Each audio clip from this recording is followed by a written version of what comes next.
during COVID. That's right. Right? They want to know that GPA. They want to know if they're on grade level, what the SAT, ACT scores are. And so if your child was already behind or was barely on grade level, now danger that they could fall way behind. And so we just don't want any parent to miss out on this opportunity for scholar coaching, support, and to keep your kids on track so they can continue to progress. And actually, some kids are actually benefiting and moving forward with these coaches. So anyway, I just wanted to lift that up before I, All right. Well, thank you so much. And so what we're going to do is, remember everybody, this is a talk show. So if you got any questions or comment based on anything you're going to hear us talk about today, a lot of good information. You can call us at 837-1112, 837-1112. I don't know. You know what? It might be 837-1113 now. I heard that there was a new number. So when the producer get back, I'll find out the number. The number 837-1112 or 837-1113. 1113. So the number is 837-1113, 837-1113. All right, everybody. Our first guest tonight, Brother Duncan is going to introduce our first guest tonight. Brother Duncan, I'll turn it over to you. Yeah, a special guest in the studio. He look like he ready, leaning up. Adam Tidrow with Pastor Enterprise Center. We want to talk about some business opportunities. So a lot of communities, a lot of people in our community were business owners, or are business owners, and COVID has really smacked a lot of people in the face. Our businesses have suffered. 42% of all the businesses that shut down during COVID are Black-owned businesses, and so it's been a massive shockwave for our economy. But there are resources.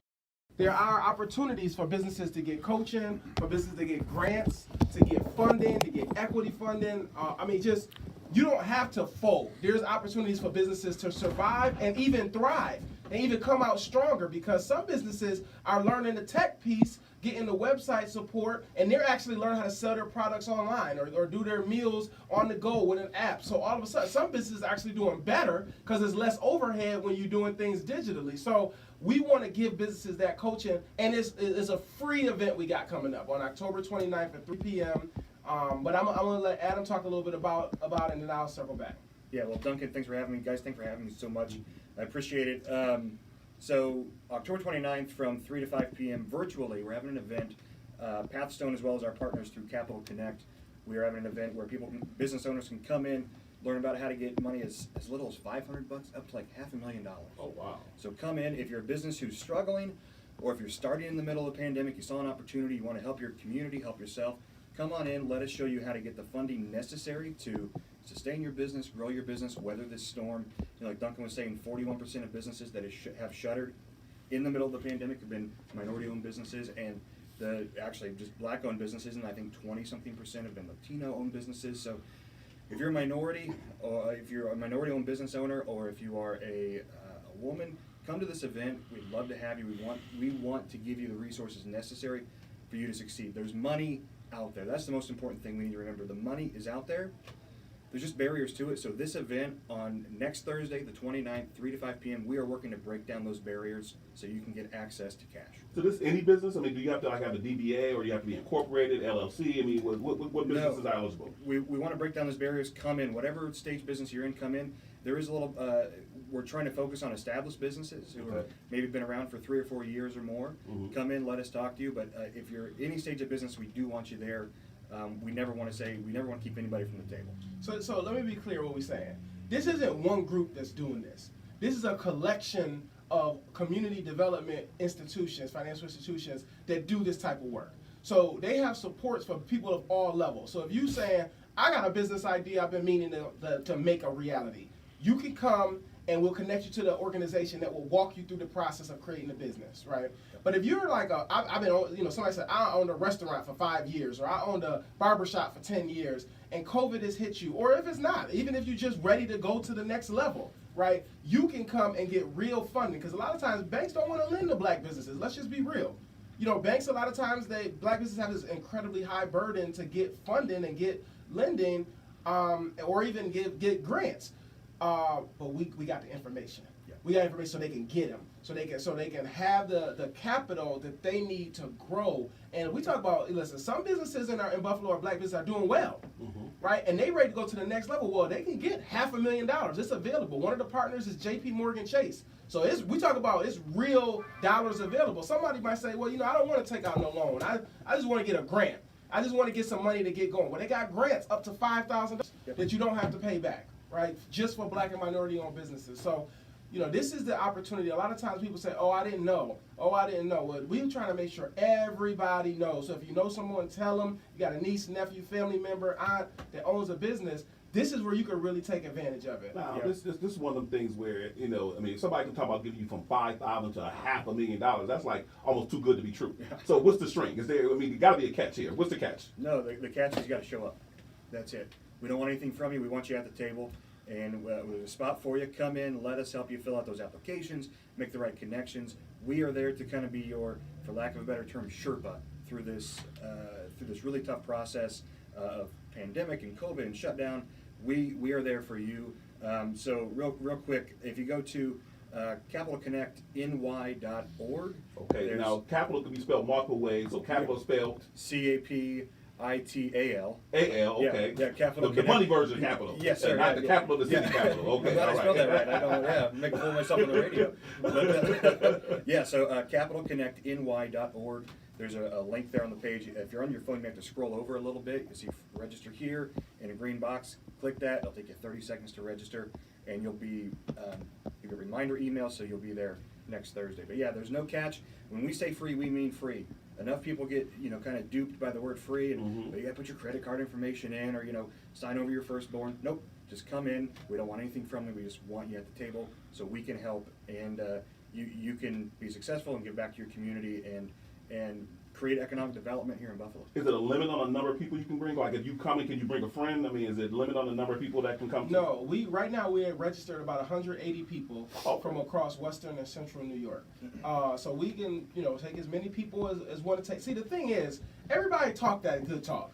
Yeah, what I'm saying? I want to grow a business, or I'm going to start a business one day. But when there's an opportunity, the people who want it are going to show up. That's true. My mentor told me that people who are seeking find things. That's true. And so it's important that if somebody's hearing this, they don't say, oh, that sounds good, and they just move on. They say, no, I'm taking advantage of that opportunity. Right. And so for those people who are serious about their business, serious about creating, growing their business, they come here, they will leave with the information and resources they need to get the fund. Like, for example, Erie County got a grant right now.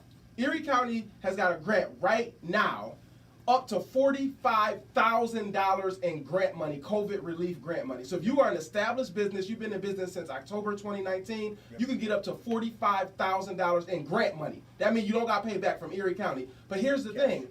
When you go to that website, if you aren't tech savvy or you aren't, you don't really feel comfortable, then you could go on there, you might start to register, and then you're like, I don't know if this is for me, or they ask for the documents, you don't know how to get it together. That's why you need to come to our event. We're going to give you the support. We're going to plug you into organizations that will walk you through those processes so that you can get the help. We want you to win. We want a culture of businesses that are growing and booming and, getting money. So if you're a business person and you never did a grant application, you make your money, on the turn. You sell stuff, right? And there's an opportunity, but you've been suffering because of COVID. In other words, you had some setbacks. You know what I'm saying? Yep. You telling me you can come to this workshop and you will show them how to get up to a $45,000 grant to help them cover some of the costs and losses that they experienced during COVID? So what we say, if they come to this event, we're going to pair them with an organization that will help walk them through that process. Same difference. Yeah. In other words, is it going to cost them something? No, they don't got to pay nothing. No. Wow. They don't got to pay nothing. And we're going to help. Erie County want to give the money. Yeah. Erie County is trying to get the word out to give the money out. But we need our businesses to be, because a lot of times, I'm being honest, it's intimidating, that process if you've never filled out a grant application. That's almost too good to be true. People don't believe that people are going to just give you money. They're usually thinking about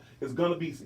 So is this part of the COVID relief money that's so just so it's clear, maybe clear, we talk about two separate things. Right. So we're saying Erie County has got COVID relief money. Right. For grants to help build up local businesses.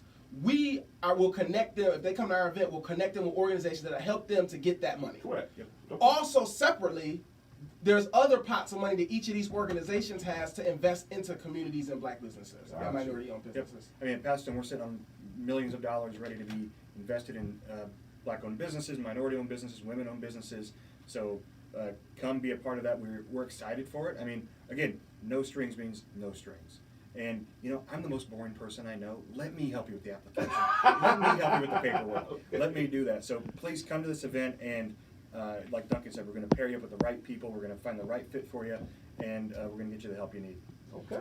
And just so people understand, because I think you're making a good point, Sam, that free sound too good. All of this, you talk about $500,000 funding, equity funding of $100,000, maybe a $10,000, small loan or a $5,000 grant. All this sounds too good. Here's the thing: these organizations have full-time staff, and it's their job to develop local businesses. Yeah, please keep me in a job. I like my Right. So they need businesses to be able to help build, grow, and fund, so they can go back to the people that's paying them and saying, look, we helped grow and build and fund local businesses. And this is all virtual. A person can sit at home or sit at their business, so it ain't like you got to close your business and come. You can sit at home at your business and be part of this workshop. Yep, and they can like I said, this event is October 29th, next Thursday at 3 p.m., and they can register at capitalconnect.wny.eventbrite.com. Yep. So capital, CAPITAL, connect, WNY.eventbrite.com. Can you put that at the bottom there,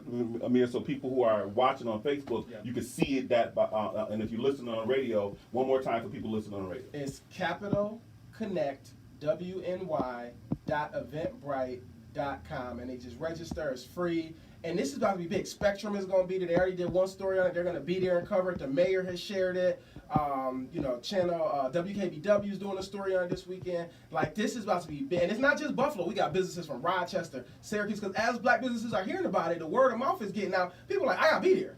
Okay. They send a message all day to me like, yo, I need to be at that. So don't be that person like, oh no, whatever, and miss out.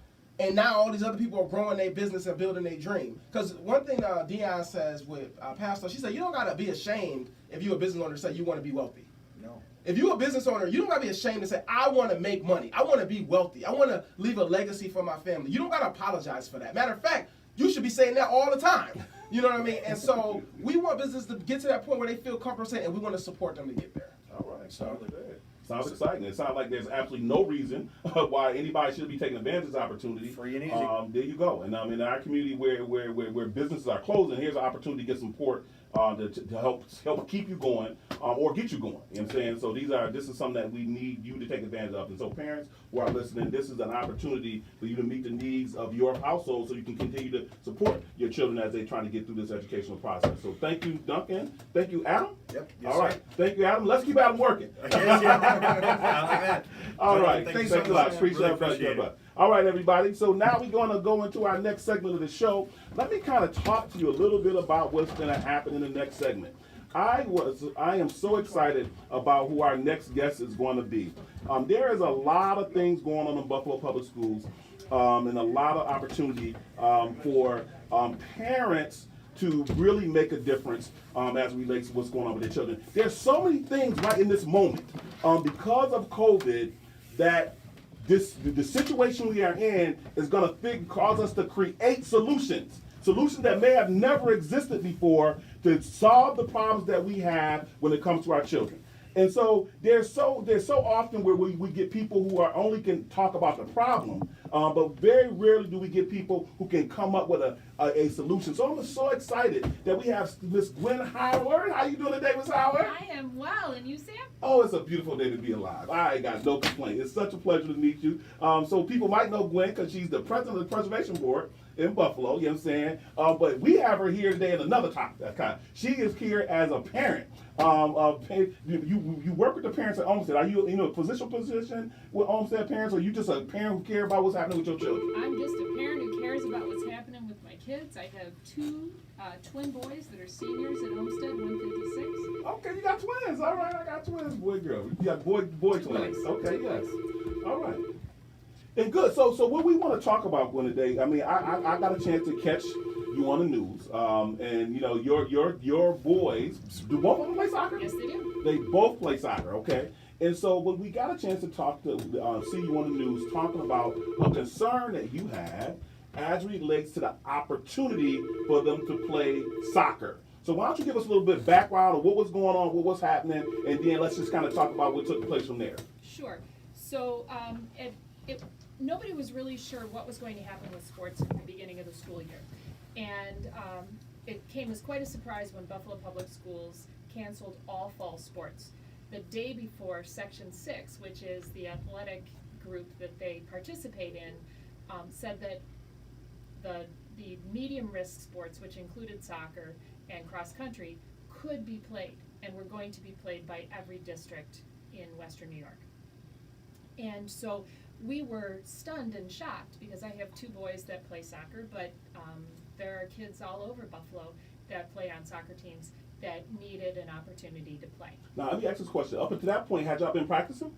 There were no official practices. There was only unofficial practicing going on because school was fully remote, Right. and so the kids got together on their own and was just doing informal practices. The kids got together on their own to Okay. prepare themselves. Now, you said Buffalo Public Schools said that they would not be doing sports. So what does Section 6 say as relates to the sports? Section 6 said that the high-risk sports, which included football, cheerleading, and volleyball, would be postponed at this point until the spring of 2021, but that all other sports would be canceled.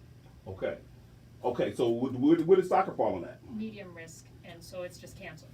Oh, so soccer was just being canceled. So that's what Section 6 said. No, Section 6 said that, Section 6 said that soccer would continue. Okay, so let's go back and explain that to me because I went back and I watched the board meeting just to hear this discussion take place. So at this point, Section 6, which is schools all over West New York. Correct. You know what I'm saying? Section 6 covers schools from where to where? Everywhere. I mean, It's all over West New York. all right, so it's both the area and Niagara County. Correct. Yeah. Okay, gotcha. Okay, so Section 6, because we talk about Section 6 all the time in football and basketball, but Section 6 soccer, that's the same thing, right? Correct. Okay, so Section 6 said, what about schools? It said schools could play or they couldn't play. Section 6 said schools could play, and that they would leave it up to the discretion of the district of whether or not they chose to play. And of, I believe, the 76 schools that participate in Section 6, or school districts that participate in Section 6, only one chose not to play, and that was Buffalo. Wait. So Section 6 said they were going to go ahead with their league. Correct. We're going to play soccer. Correct. Now, it's up to a school district to decide whether they want to play or not. Correct. And so out of 76 districts, only one decided not to play. Correct. And so, did Section 6 do anything to make sure that parents knew that it was going to be safe? I mean, did they put any information out so parents can be secure about the fact that if you went ahead with the sport, they didn't have to worry about any of the protocols that potentially would make their kids be potentially vulnerable to, to the coronavirus? Yes, Section 6 established protocols for play that included masks on the sidelines, social distancing, sanitizing before you went into a game, no crazy things like no spitting on your hands if you're a keeper, on your gloves, no high fives, no game celebrations. They modified certain portions of the game, potentially like corner kicks. And so there were a lot of safeguards in place through Section 6 that all the teams would follow. And the safeguard was so comprehensive that 75 out of 76 schools said, okay, we're going to go ahead and play. Correct. So And all the Catholic schools and all the private schools. So you said all of the Catholic schools, all of the private schools, and all of the Section 6 public schools with the exception of Buffalo. Correct. Okay, and since your children go to Buffalo, that's the one that mattered to you. Correct. Okay, so when you went to find out to Buffalo, I mean, obviously you must have went and talked to somebody at Buffalo to find out why Buffalo was saying no. What did they tell you about why they wasn't doing it when everybody else was? I haven't gotten an answer yet. Whoa. One day I sent emails to all of my elected representatives, to all of to superintendents, to assistant superintendents. I haven't gotten an answer other than a form answer that was the same answer from Mr. House, who's the acting athletic director. And I got the same, no matter what I sent him, I got two of the exact same form responses that did not say anything other than, sorry, we're not changing our mind, we're canceling it. And I placed 53 phone calls one day and I never found a live body that would speak to me. So we've never actually had an opportunity for any dialogue. Wait a minute. What about so you telling me the coach of the team or the principal of the school, nobody talked to the parents about a decision not to have a whole sport? unfortunately, the coach had to convey the information to the players, which was a sad and unfortunate conversation. But there's never been any communication at all offered, and we've requested communications. Could someone from the school please explain to the students why you're doing this? So And no did one's they- ever done that. So they never engaged the parents in the conversation, got parent input at all? No. You know, so every school's supposed to have a school-based management team where you're supposed to have what they call school-based planning and shared decision-making. So decisions about what happens with our children should not happen in a vacuum. It should have parents, teachers, administrators, school board members, you know, all part of the conversation. So nowhere that you're aware of were parents engaged, parents of students who play the sport were engaged in a conversation about why. What about when they were deliberating to make the decision? We never knew they were even deliberating. It was a stunning decision that we got. There was never any public discussion that it would happen. It just showed up one day. The day before Section 6 said we could play, Buffalo schools canceled all sports. Now, and it's interesting too, because I saw in the newscast it said that the notice came out at 12:18 on a Tuesday, Correct. and in order to get on the speakers list to say something about it, you have to call by 12 o'clock on Tuesday. Correct. So there wasn't even an opportunity for parents to mobilize and go to the Board of Education and say, "Wait a minute, stop! Give us more information," or "Don't do it." There was that opportunity was not even given. Correct. Yeah, so I mean, so obviously this creates a situation where, as a parent, you know, I mean, how'd you feel as a parent? Your children are seniors, so this is going to have a permanent impact in a sense. Correct. And I was heartbroken for them, but I wasn't just heartbroken for my kids, because there are kids at many high schools in Buffalo that play competitive sport. And some of those are our new Americans who don't have parents that can That's right. advocate for them.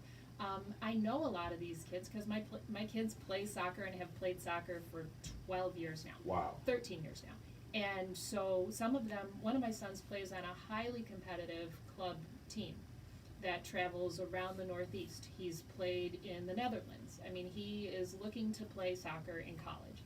And he plays with a lot of other players, several from the Buffalo Public Schools, who are looking to do the same. And there are other clubs that have similar players in them. And so those players have no opportunity to get any exposure to colleges or to college coaches. They don't have an opportunity to get any game film to show a coach, which is required. And there are many, many players that really use this as one of their stepping stones to get into college. So we were trying to find a way to make sure that all of those players, not just my kids, but all of those players have an opportunity to have some representation if they're looking to play in college, and to get an opportunity to play a sport, which is so important for youth development, academic development, physical development, and their sanity during this crazy time. Well, we're going to talk in a minute about you did come up with a solution, but I want to say this for parents who are listening, right? Because here's the larger point. Because of your resources and your networking, you were able to come up with a solution, but a lot of times parents are not able to come up with a solution. So in this particular case, there was, until to this day, there was no explanation given to parents for why Buffalo, being the only school district, decided not to do these sports, when every other school district, and every public school, every private school, every Catholic school, all of them felt like the conditions were safe enough for their children to play. What makes this decision so shocking when I was doing research is during the summer, everybody was on pins and needles waiting for Section 6 to come out and say what fall sports is going to be played. Football teams, everybody waiting like, okay, what's going to happen? So when Section 6 released that it was all the high-risk sports weren't going to be played, it was disappointment. But when they also said that all the medium-risk sports was going to be played, those players got excited because they said, okay, if the governing body of the Section 6 says it's good to play, we should be able to play it. That was the overwhelming feeling from people who were waiting for that decision to come down anyway. And so that means even to this day we need an answer. I mean, if there was a deliberative process that went on where they came to that conclusion, we should know that. Somebody should be telling us, a board member, the superintendent, the athletic director. Somebody should be explaining to the community, explaining to parents, why was the decision made? Because you can't say it was a safety issue, because clearly, how was it unsafe for our kids and not unsafe for everybody else's kids? Well, the other piece of that decision that's really flummoxing to me is that they made a decision to cancel the high-risk sports, but they made that decision across the board. So there is an opportunity for those high-risk sports to all play during this alternate spring season Yeah. that they are establishing for all of the high-risk sports in Section 6. If now the medium-risk sports are playing in 75 other districts, they're not gonna run, Section 6 is not gonna run a soccer season just for the Buffalo Public School kids because Buffalo decided they weren't gonna do it. Exactly. So now everybody's excited because there is an opportunity potentially for the high-risk sports to be able to play. But the medium risk sport kids are left out in the cold, so that's the cross-country kids and the soccer kids. Swimming, it's a couple medium risk Yeah, sports. I went through the list. I saw all the medium risk sports, but I guess what I'm saying at this point, because we are remote right now, we don't know what's going to happen in the spring. If they made the decision to cancel the sport, and it looks like in this situation, soccer just for Buffalo Public School, that canceling was permanent. I mean, you can't reschedule it for the spring because everybody else has already played. You know what I'm saying? So I mean, so what possible, just from your own perspective, could you think of anything that would prevent Buffalo in this case from doing it when everybody else is doing it? No. You've stumped me. No. Yeah, and I'm If they saying. gave me a viable answer, I'd love to hear it, but nobody will even give me an answer. Yeah, and we as parents, and I hope you listening, Dr. Mastretta, and and Jessica, and and all the people from all the parent groups, Neil Dobbs, everybody. I hope you're listening because up until this day, there is no answer. And as parent leaders, we have to take responsibility to get an answer to that question because some of our kids were impacted. There was a decision made that impacted our children, and we still don't know the rationale for the decision, which means that decision can be made about something else. And people are comfortable making that decision and without parental input and without, did anybody come talk to you about the potential impact of the decision? No, I don't think they understand the impact of the decision. Wow. Yeah, and she touched on it a little bit, but when the high risk sports have a chance to play still, so they have a chance to put film out to see how college coaches can watch them play. That's a huge impact on the athlete who wants to play any division in college, Division III, JUCO, Division I, Division II. Having film and having a coach come see you play in person is hugely important. So when they push that back to the spring, that still gives those seniors opportunity to put film on. But when they outright cancel a season, that means for the next couple of months, the college recruiters, they got no film on you. They haven't seen you play since last year, so that's an impact on your recruitment. Now, And so when they ask for film, what do you say? Well, everybody else I know is playing, but I'm sorry, my school just I don't have decided film. we weren't gonna play. and it's the largest school district in Section 6, right? I mean, it's the Yes. largest, and they decided not to do it. So, why don't you talk about what are some of the impacts that you believe that they're not sensitive to? What's some of the potential impacts Well, to the decision they made?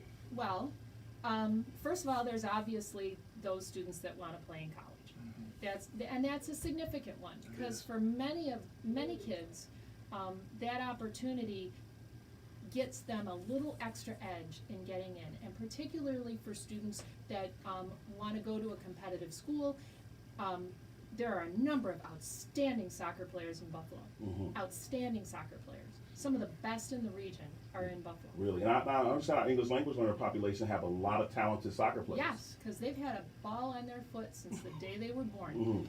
Mhm. But for other students, academic eligibility is the only reason why they're performing well in the classroom. Mm. So those students that need to maintain academic eligibility, that is the reason that they get up and go to school, whether it's virtual or in the class That's true. each day. That's true. That's Um, real. that is I'm speaking from experience. That is a huge driver. The conversations you have early on in school is like, we got to be eligible. So you got to work harder.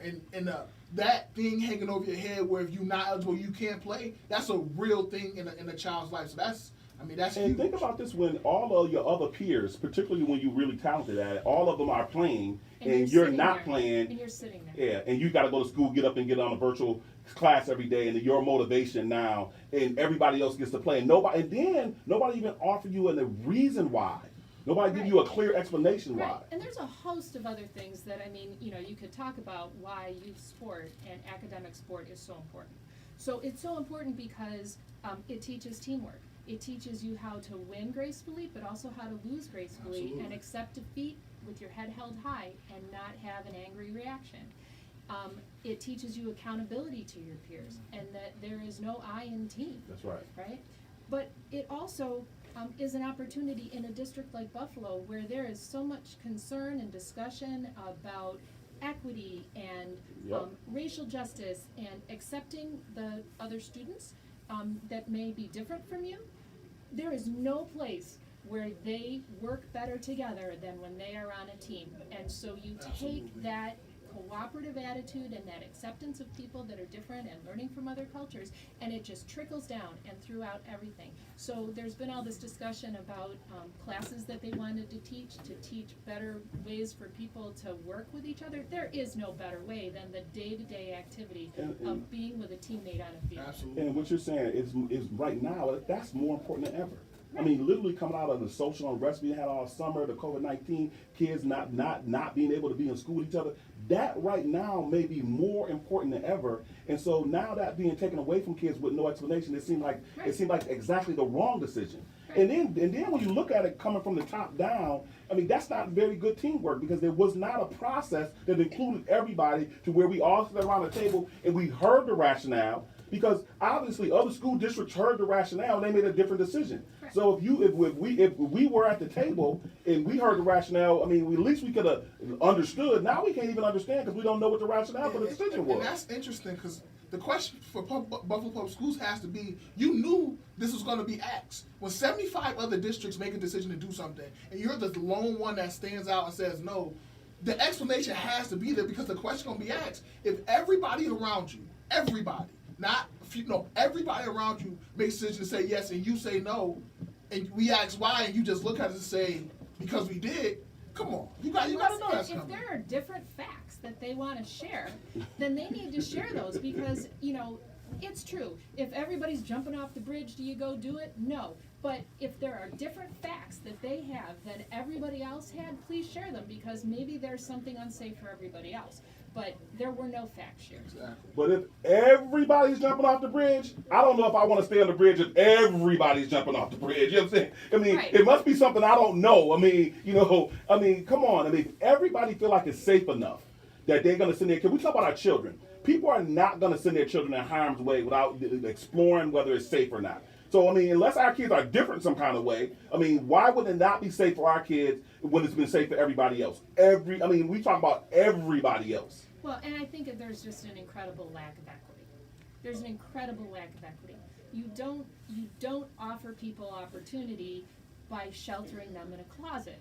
You offer opportunity by working twice as hard to make sure that they get an opportunity just like the suburban districts. And then the other part of it is you give them the choice. If you're concerned that parents don't want to do it, just give them a choice. Let the parents who don't want to do it not do it. Let the parents who want to do it, and then you don't have this potential backlash by making a decision for them. How you make a decision in their best interest without including them in the process? Right.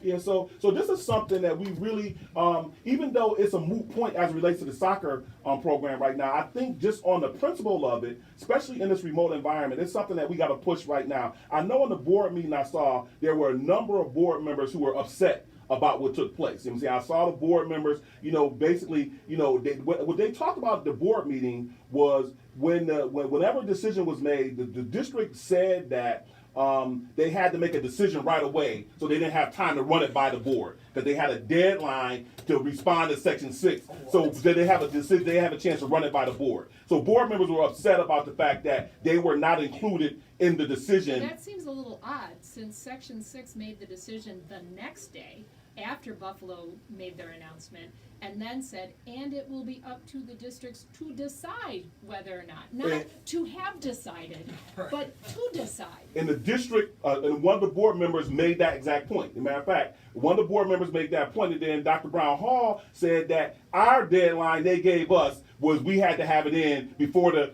board meeting, and the board member said, well, no, my understanding is that y'all had until today. We would have had time to deliberate this, and he said that I don't have, that's not information that, he said, I have different information than you.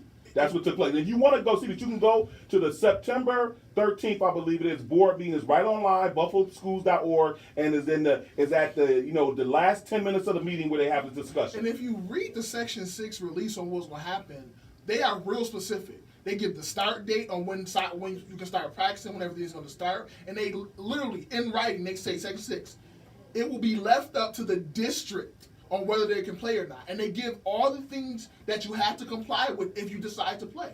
That is right there. You can go research that on the Section 6 website. Right, so I'm just saying, as parents, we got to get to the bottom of what took place here, and then make sure it don't take place again. I mean, we can't go back and undo this situation, but I think we should raise enough sand to where we get an explanation from the administration about what the process was, how the decision was made, and just make sure that kind of decision making is not something that, because people were victimized by this decision making. I mean, literally. And saying we can't sit by passively. But the good news is, in this particular case, I mean, you didn't sit by and say, okay, well, too bad, my children are not going to be able to play soccer this year. Their senior year is all gone. The district made a bad decision. You didn't just throw your hands up and give up on the situation. What did you do? Well, it wasn't just me. All right, well, yeah, There were a lot of people. I'm one of many people Okay, great. that participated.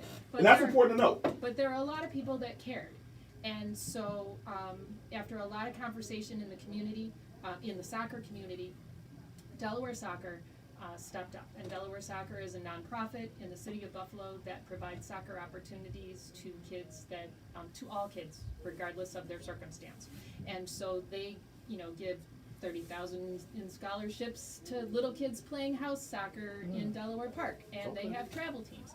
And so Delaware Soccer agreed to start a league for students in the Buffalo Public School District. Turned out there were 105 young men that chose to register in the course of a week and a half. Wow. They represent 10 high schools. They're loosely affiliated according to the high schools that they attend. Delaware Soccer registered that with New York State West, which is the governing body that oversees the kind of non-academic and travel soccer leagues in Western New York. So is that part of the New York State PYSAA? No, it's like travel soccer is like AAU, like travel. Oh, it's like AAU. Okay, Right. got you. Okay. So it's still governed by state education department, state ed.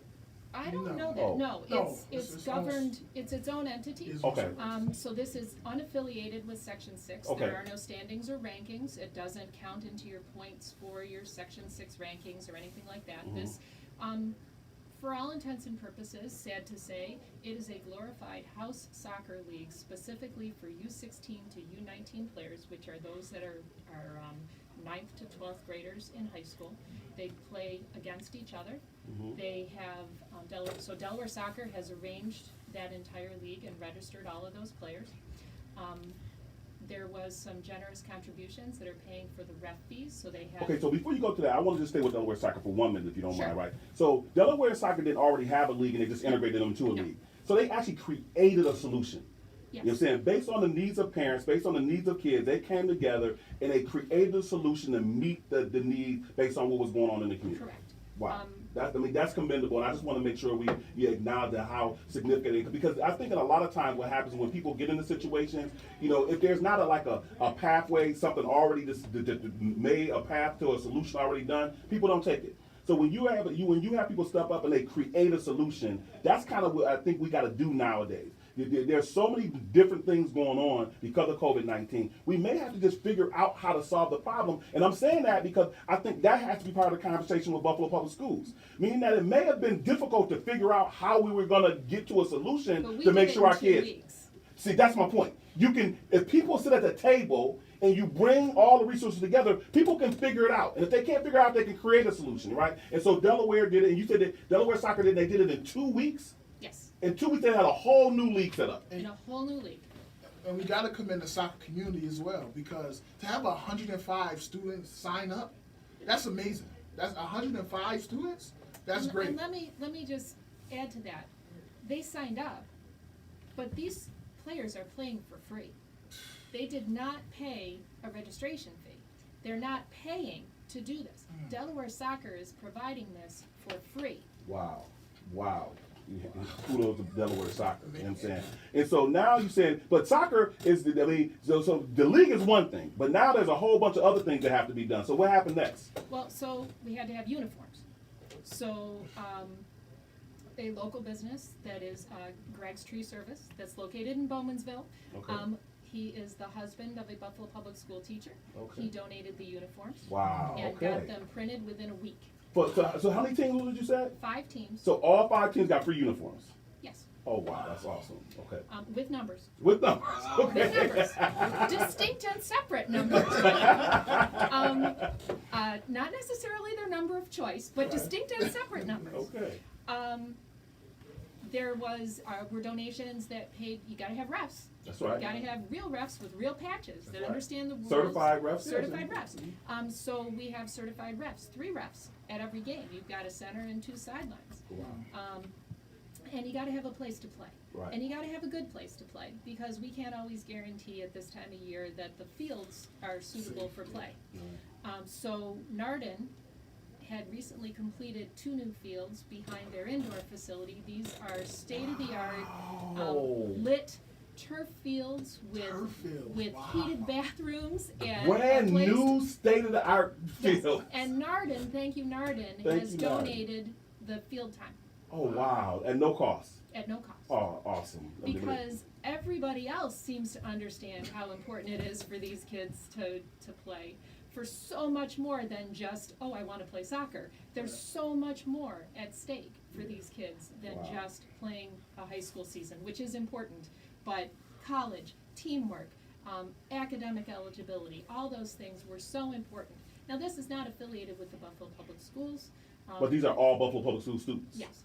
So who? I mean, And this, let me just say this. And when we say that's really such a good example of City of Good Neighbors. I mean, where people come together and they figure out what we got to do to meet the needs of our children. So, I mean, a big shout out to Narden, Delaware Soccer, Greg's Tree Service, all those people who, and all the parents who got together and made sure that the kids had this experience this year. That was really, really commendable. so did you get volunteer coaches as well to help coach these teams? Yes. Are they parents? Are they from the public schools? Like who's? The Buffalo Public School coaches were not allowed to give out information to their students about the league. We do know that. Wait a minute, don't move past that. What you mean by not allowed? All I know is they weren't allowed to give out information about. So they know about the public schools. They can know about the league. So, but if a student came and said, "Hey, I heard about this league. Can I play?" No, but why wouldn't the coach call them and say, "Listen, you said that's it. we're not playing, but here's a league that's being set up for you, essentially." Why wouldn't he be able to call all his players and let them know that? And also, why wouldn't a coach who chooses to volunteer their time to a nonprofit soccer organization be allowed to do that? So he wasn't allowed?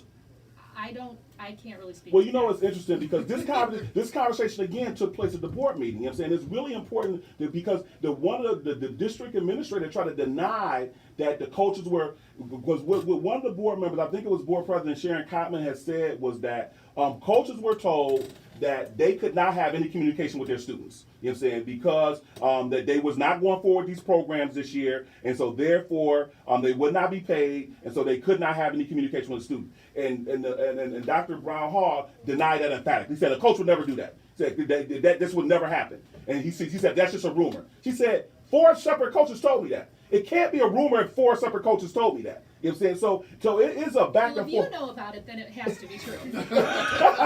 So, but that's really the point I'm getting to. At this point, something is going on behind the scenes, that clearly is not in the best interest of our students. And we gotta, and as parents, we gotta take responsibility to kind of unearth that, because clearly people made decisions. If coaches, why would they not coach their own children? If their children, their team is playing in the league. If they're volunteer, they already coaching them anyway.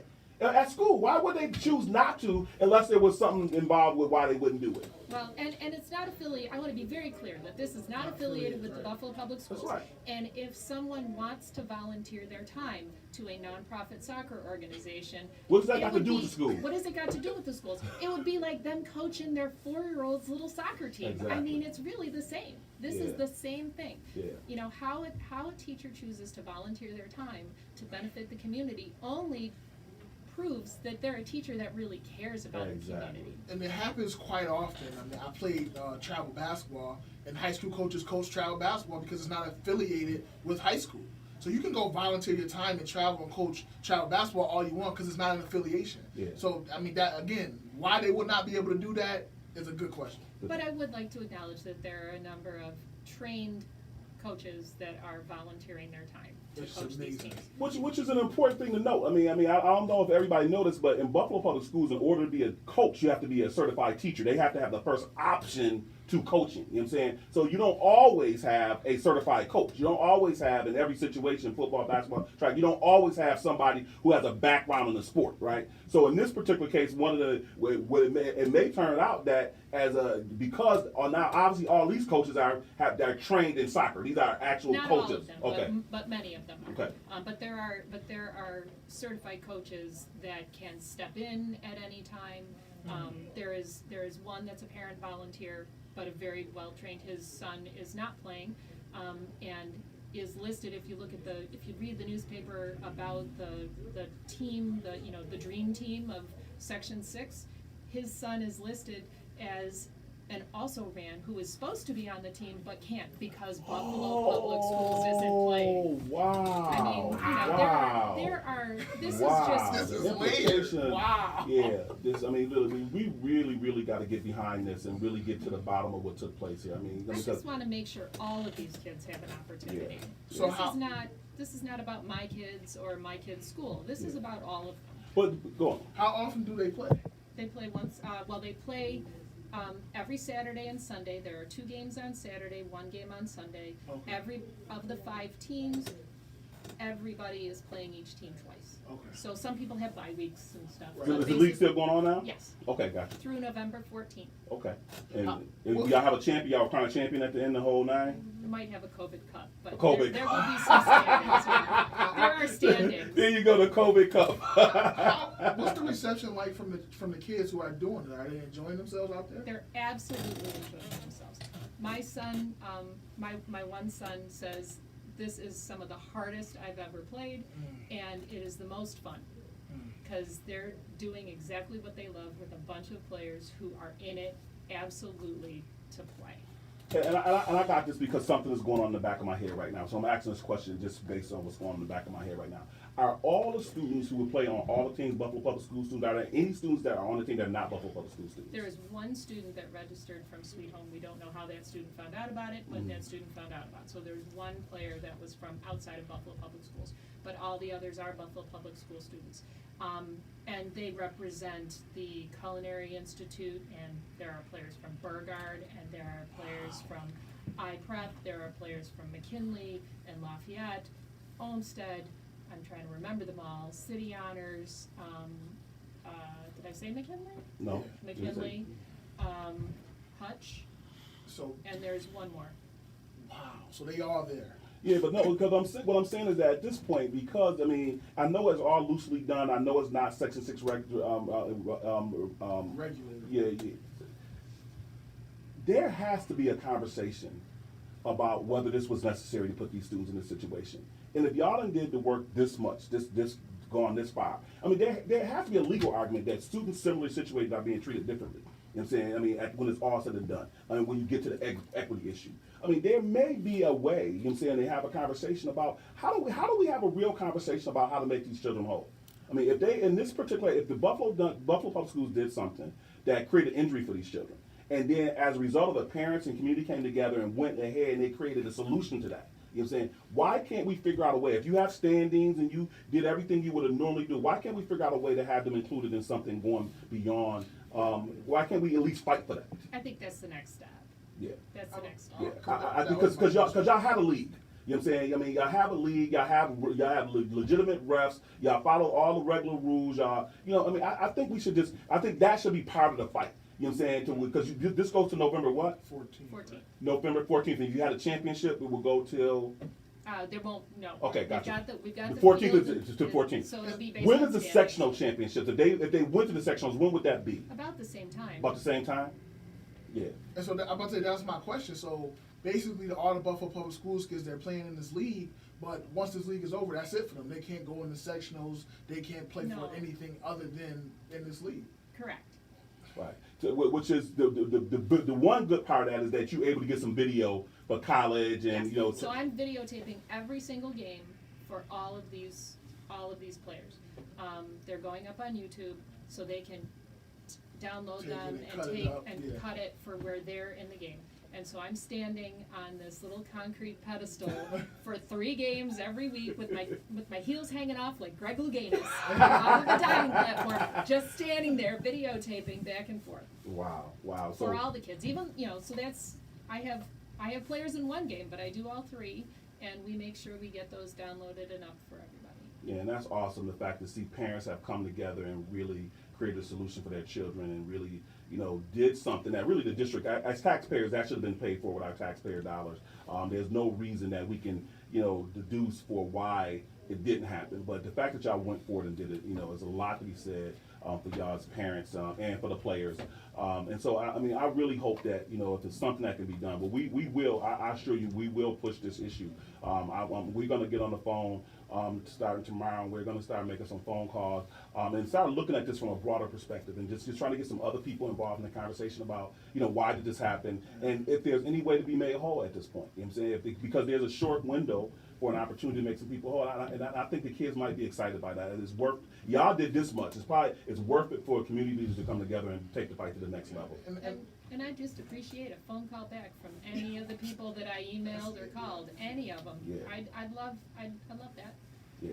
And that should be a bare I minimum. must say, at the very least, we could at least My get elected explanation. representatives, please. Yeah, yeah. And at minimum, we could force a conversation. I mean, legally, we can, if you get over 30 people to call the Board of Education on one particular issue, you can force a special meeting to be called on the issue. You know what I'm saying? So if 30 parents who want to answer, you have the options. You know what I'm saying? You can at least force a public meeting with a public answer. So if that's something that you want to follow up on, let me know. And if you identify the parents, we can help identify some parents. But we really will start the process to say that we want to hear from the superintendent, we want to hear from the school board. At least from what I've heard from the school board so far, they sound like they.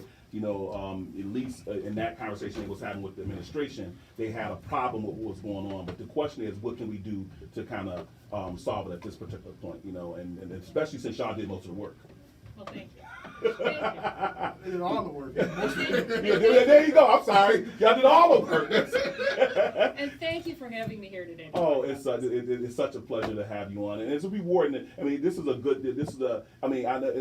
set of negative circumstances that got us here, but it's really a feel good because at the end, y'all really stepped up and really did something really good and helpful for our children. And so a lot of those children from the English language or the New Americans, they participated in the league as well. Yes, absolutely. Oh wow, that's great. Absolutely. That's great. Can't even put. You put words on You this. can't put even words to how wonderful it is to see them out there all Yeah. playing together. And parents get to come still see their children Yeah. play soccer. So y'all play every Saturday and Sunday? What time? Generally, they're at 2 o'clock and 4 o'clock, Okay. and 2 o'clock on Sunday. Conflicts with a lot of Bills games. No, but I'm gonna get out there and see one of the games. I just want to But just I come know see. Yeah. there's one at 6:30 Okay. on Saturday. All right. 4:30 and 6:30 this week.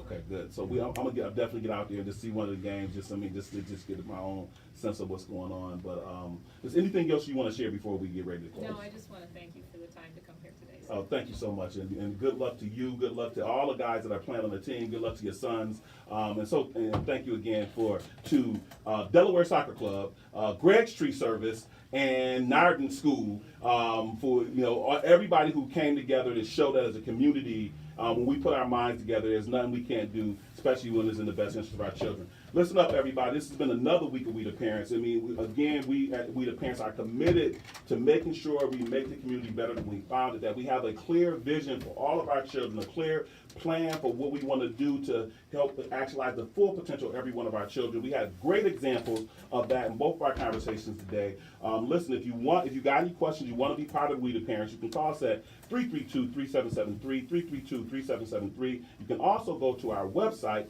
it's calwny.org,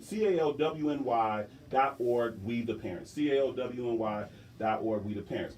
If you want to be part of it, we will have our monthly meeting coming up the first. It's on Election Day, November 3rd. You know what I'm saying? So Election Day is going to be a big day this year. It'll be a virtual meeting. So we're looking forward to have everybody join us on our virtual meeting on Election Day. All the information will be at our website.